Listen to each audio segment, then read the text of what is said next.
So we're going to officially start the conference proceedings with the session 1 on higher education.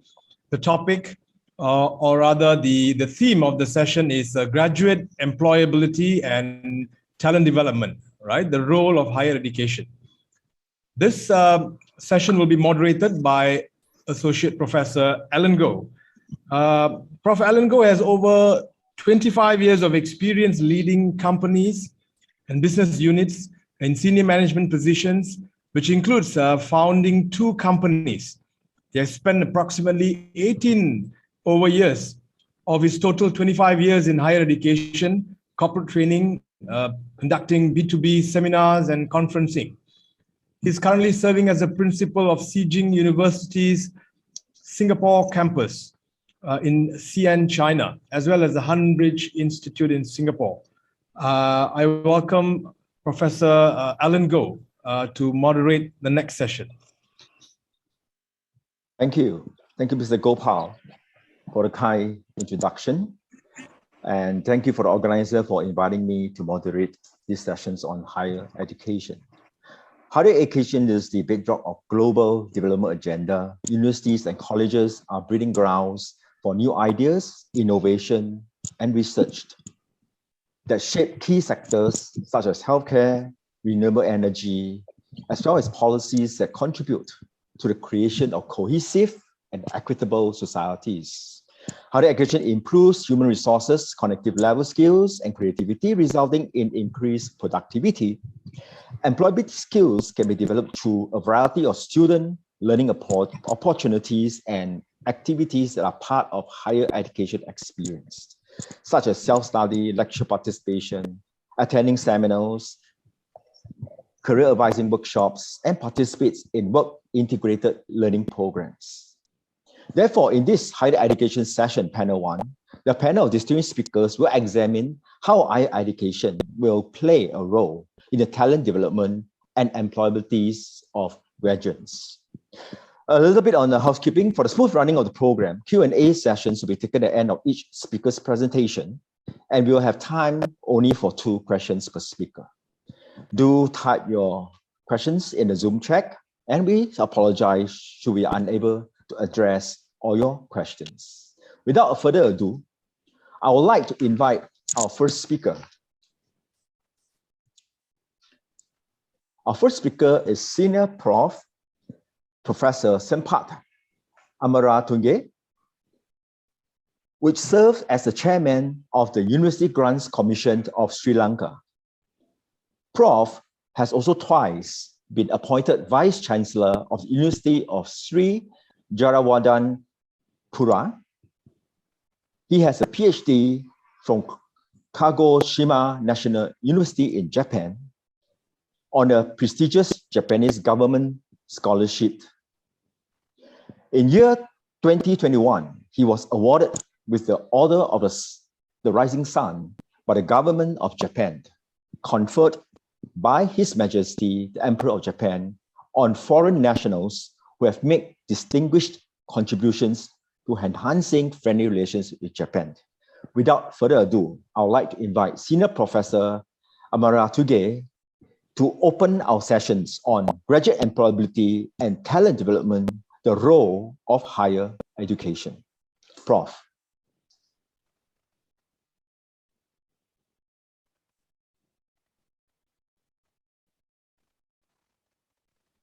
Sir, you are muted.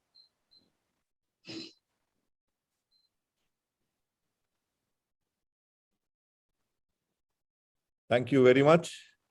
And very good morning from Sri Lanka. First of all, let me thank organizers giving me the opportunity to introduce the present situation, the higher education landscape, and how we promote skills of undergraduates.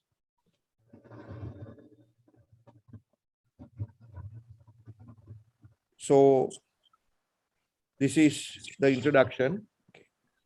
Sri Lankan higher education was formed based on on-premise learning, following students to attend lectures physically.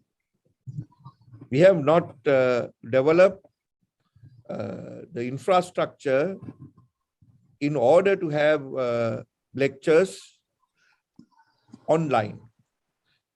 Small initiatives were in place to introduce distance online learning to Sri Lankan higher education system. A recent major project conducted by Learn is our own network system run through connecting all national universities and institutes in the country on distance learning was facilitate distance learning using digital conferencing facility in 2019. The usage of the platform was very minimum when it was introduced. Only with COVID, we have aggressively started using the network facility. So here I'm going to present a few statistics, diagrams. I'm going to talk about sessions, the number of Zoom meetings which were held using Learn platform. And I'm going to talk about participants, the number of participants who have attended meeting, and then meeting minutes, that is basically man hours. You can see the red columns where we have totally locked down the country. You can see 3 times so far. It's very clear according to data. And the other color is when we open the country, how we have functioned higher education. So you can see before the lockdown, the first lockdown in 2020 March, Sri Lanka, we have not used this video conferencing part. The distance mode, we have not used to that extent. You can see we have started using the computer platform only with the lockdown. And we have reached number of meetings within the first lockdown up to 5,000. And in the second lockdown, we have reached more than 9,000. And today we have reached 140,000 meetings per month. So this is about participation. You can see 20 million, the highest in the first lockdown, and 45 million in the second lockdown, and almost 70 million in the third lockdown. So all universities, we have 17 national universities and 19 national institutes, including 9 postgraduate institutes, and also the non-state sector. We don't use the term private universities. We use in Sri Lanka the term non-state sector. So they all on board at the moment, and 100% we are functioning with the computer networking. You can see the participation is very high, being a country with more than 4,000 US dollars as the per capita. So you can just imagine everybody does not have instruments, but in higher education, no complaints so far, saying that no instruments, whatever the instrument, maybe the smartphone, whatever the students have at the moment, they use for education. That is actually the beauty of higher education, I would say, in Sri Lankan context. And the other thing, the data for university students to come online is free of charge in Sri Lanka. Not for the non-state sector, but for the government sector. So all academic staff and undergraduates, postgraduates, when they come online through their specific website, so all service providers provide free data for education. So it's a good move, I would say. Then the next one, you can see man-hours. So we are actually started from zero. I have showed you we were in almost zero in 2020 March, and now we have reached the highest, and we are now functioning with 100% capacity. So this is just a wave. You can see you get 3 peaks, and how we behaved during lockdown and after the lockdown release. So data we have because under the University Grants Commission, we run our own network system with the connection of all national universities and institutes, including non-state sector. So because of that, we have all information. This is just for my presentation. These are the 17 national universities. So we have information, how much they use internet, how many lecture hours they conduct every day, and what are the best faculties, so on. So I will now, this is our way forward.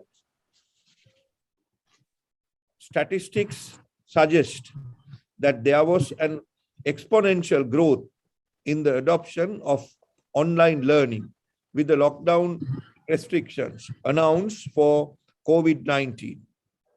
We believe that these platforms should not only be used during pandemic situation, but also to overcome day-to-day barriers such as scarcity of lecturers and students having to commute long distance to attend lectures. Like, we suggest to have a blended learning approach in Sri Lanka and learn what is our standard network system is also in the process of enhancing the current system, and we are partnering with a lot of Asian other networking systems.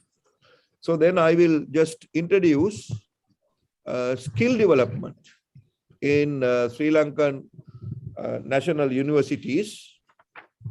So activities conducted by University Grants Commission in order to enhance skills of undergraduates in universities.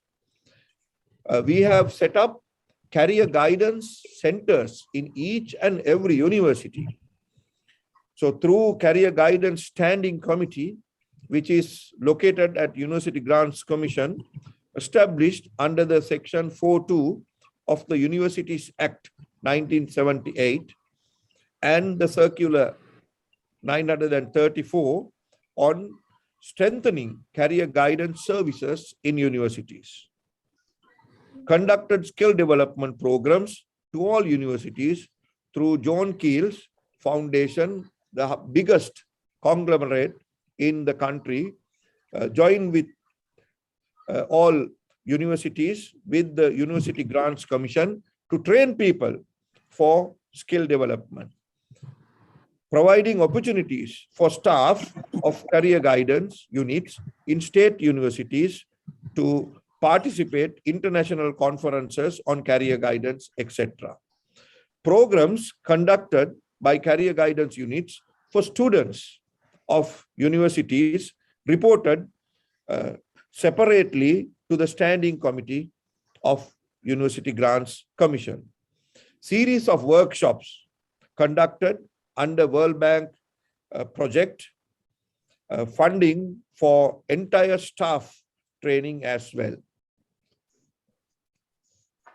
So, refocusing the career guidance services under this same circular, what we are doing, facilitating the young persons transition from school to university,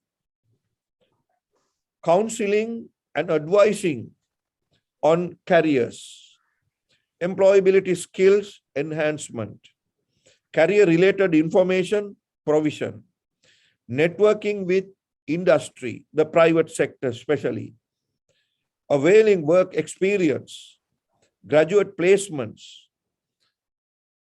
integration of career guidance within the circular in the form of institutional modules, entrepreneurship skill development, training and research development we are doing under this circular. So you can see the possible reasons for unemployment. So we are time to time conduct national-wide surveys and bring data. We have a separate place for data analysis, and we work with the private sector, and we get information also from the private sector, not also from undergraduates and just pass out students. So we have a very good database. Based on our data, we do our policy making. You can see the possible reasons for unemployment: couldn't find a sustainable job, lack of professional qualifications, lack of linkage with employers, waiting for government jobs, continuing further studies, unspecified, not interested to do a personal reason jobs, lack of communication skills, preparing to start an own business. So you can see how we follow our undergraduate programs, and after just passing out, we collect information. And the other one is skills and competencies valued by employers in graduates. So this is very important. We use this information and we educate undergraduates. This is the overview of Sri Lankan entrepreneurs or the private sector.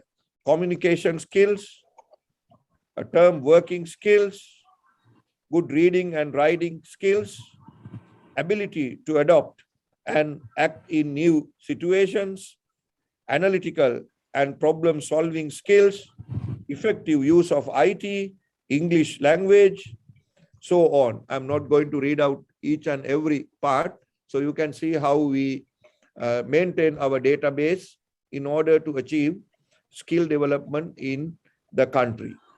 So this is another set of information. Most important soft skills, you can see, employed, graduates perspective. So we have taken information from those who have employed. So English language skills, communication skills, presentation skills, landscaping, leadership skills, other. So you can see, so we collect information from everybody. So we have given the responsibilities to all national university vice chancellors at the convocation. So they have to bring this information.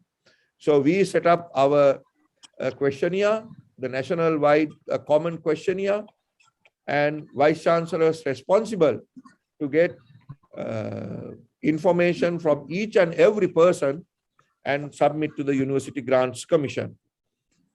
So satisfaction in terms of skills and competencies, employed, graduates perspective. You can see what we have collected. Good with numbers, effective use of IT, term working skills, sector-specific skills, planning and organizational skills, analytical and problem-solving skills, good reading and writing skills, decision-making skills, English language skills, communication skills. Another slide, last one, what I want to explain here, employers' suggestions. What the private sector suggests us, what they expect from graduates. So very first day, we teach all undergraduates that these are the milestones. They have to go up to this level in the ladder.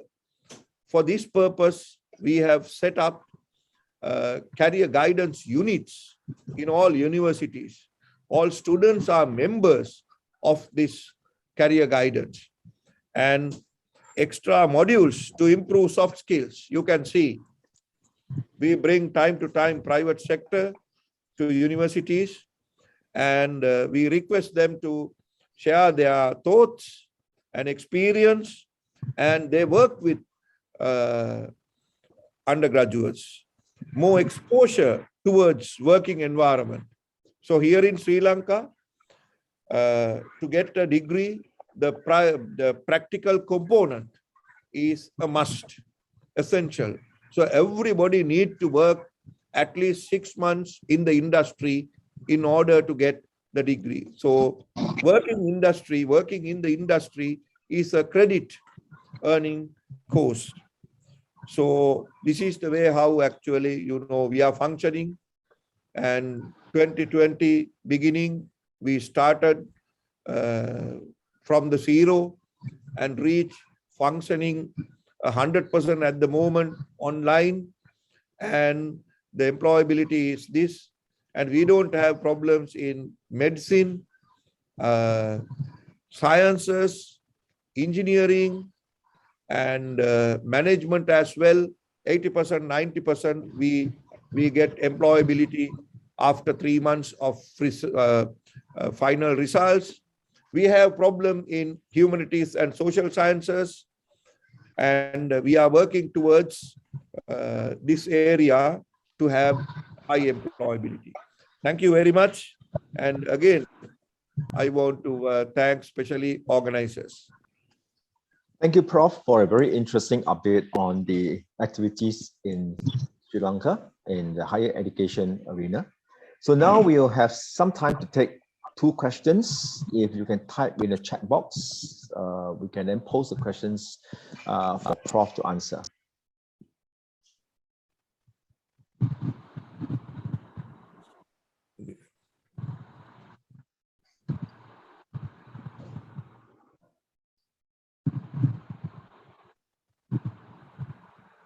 All right, Prof, I have a questions, and these questions would like to understand how COVID-19 affects the graduation rate, students' results, and the learning outcome, because a lot of the students are on Zoom and virtual learning. There is a adaptation to the learning behavior of students and also the academics. So in Sri Lanka, maybe you could give us an enlightenment in terms of, does it affect the latest cohort of students who are graduating, if we may call them the COVID-19 students? Yeah, actually, we have done a tremendous work regarding this pandemic situation to keep the continuation of higher education. His Excellency, the President, Gotabaya Rajapaksa, having a direct contacts with University Grants Commission, working parallel with us to keep the momentum of higher education in the country. So I'm happy to tell you, even though we had a lot of problems when it is come to poorest of poor, when they don't have instruments like, so no complaint so far. No one believed that, because there is a thirst for higher education in the country. So if they don't have signals, they go to a place where they can have signals without complaining. If they don't have a computer, they go to a place where they can find a computer. If they don't have a computer, if they cannot find a computer, they use their smartphone. And government also started a free interest loan scheme for computers. And we provide free interest loan for computers, and there is a huge demand. And students can pay the capital amount after the graduation. So government has taken such steps. And because of that, we have not deviated from natural failure rate, what we had earlier. So happy to say, and we are functioning very well at the moment. And we are doing our research as well. Even during the lockdown time, we have managed to open all laboratories and giving facilities for all academic staff and researchers to function our laboratories. Thank you. Thank you, Prof. All right, we have to move on to the next speaker as our time is running short.